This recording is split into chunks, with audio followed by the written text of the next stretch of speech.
ઓમ નમઃ શિવાય. બધા શ્રોતાઓને મારા હૃદયથી પ્રણામ.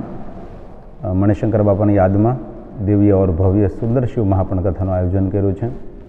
અનિલભાઈ પેથાણીને હૃદયથી મારા પ્રણામ.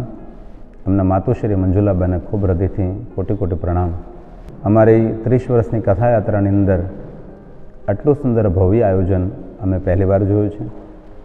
12 જ્યોતિર્લિંગના શિવાલય નિર્માણ કર્યા એ પહેલીવાર ઘટના છે.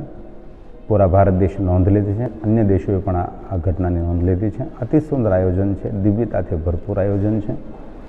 અને શિવ મહાપણ કથા હજારો લાખો શ્રોતાઓ સાંભળી રહ્યા છે. વિશેષ તો નહીં કહેતા, પણ અનિલભાઈ પેથાણીના કયા શબ્દોમાં હું વર્ણન કરું. બહુ હૃદયથી પ્રણામ કરું છું. કાશીબેનને પણ હૃદયથી અમારા પ્રણામ. જેવી ભવ્યતા શિવ મહાપણ કથાની કરી છે એવી ભવ્યતા આપના પરિવારની દિન પ્રતિદિન વધતી રહે, શિવને પ્રાર્થના અને મહાદેવના ખૂબ આશીર્વાદ રહે. ઓમ નમઃ શિવાય.